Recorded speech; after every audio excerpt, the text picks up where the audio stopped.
পুৰা মাটি হৈ সোচা টানি টানি তেহে পৰিব লুবৰ পানী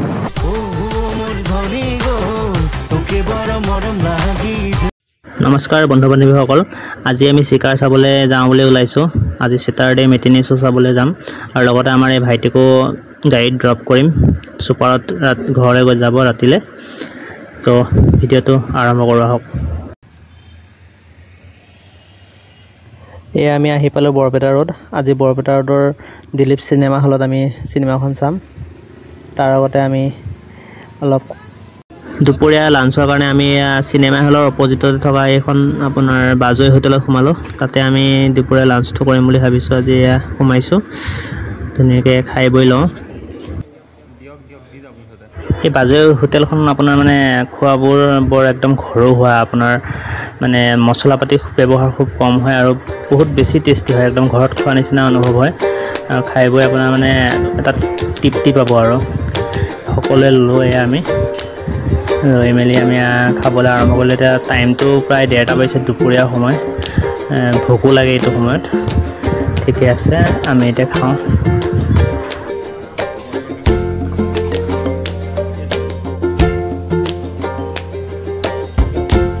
ভাজি তৰকাৰীবোৰ বেছিকৈ হোৱাটো মানে অলপ অসুবিধা কোনটো আগত খাম কোনটো পিছত খাম লাগি আছে মই মানে চাই পেলাই ভাবিছোঁ কোনোৰ পৰা আৰম্ভ কৰোঁ ঠিক আছে এয়া খোৱাৰ আগমুহূৰ্তত ফটো উঠাম বুলি কৈ অলপ ভিডিঅ'ই কৰি দিলোঁ অলপ ভালকৈ কি খাইছে এয়া চাওক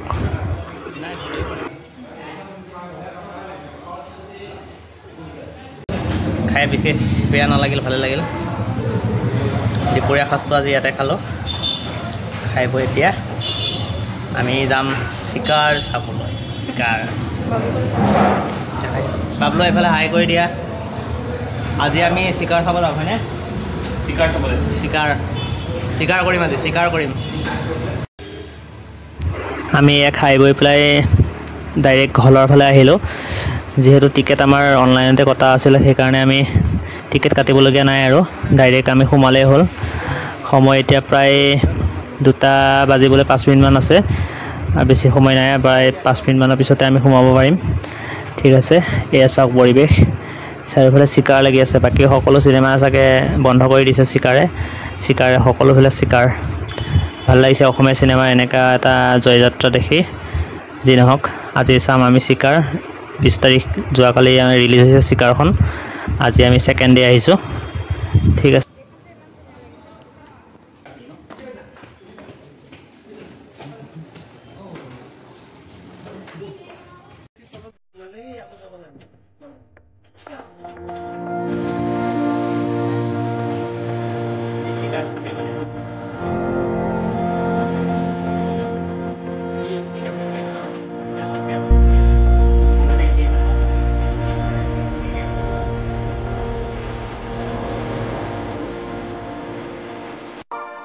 এয়া আৰম্ভ হৈ গ'ল ইতিমধ্যে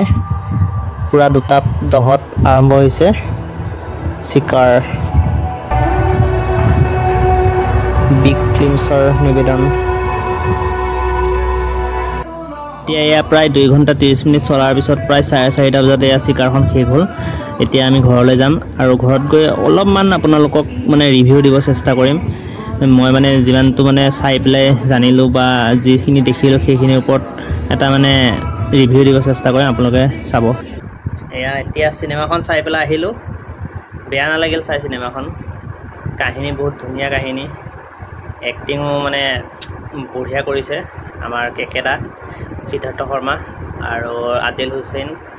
তাৰপিছত উৰ্মিলা মহন্ত আৰু অন্তৰিক্স যিজন মানে আপোনাৰ বাগানৰ মালিকৰ পিতেকৰ যিটো অভিনয় কৰিছে তাৰপিছত আমাৰ জুবিন দাৰ এক্টিঙৰ কথাটো আৰু নকওঁৱেই আৰু আপোনালোকে জানেই জুবিন দাই একদম মানে কি ক'ম আৰু সঁচা কথা ক'ব গ'লে মানে জুবিন দাই এক্টিঙৰ কাৰণে মই বাৰু ইমান ক'ব পৰা মানুহ নহয় এক্টিঙৰ মই ইমান নাজানো কিন্তু যিটো দেখিছোঁ আৰু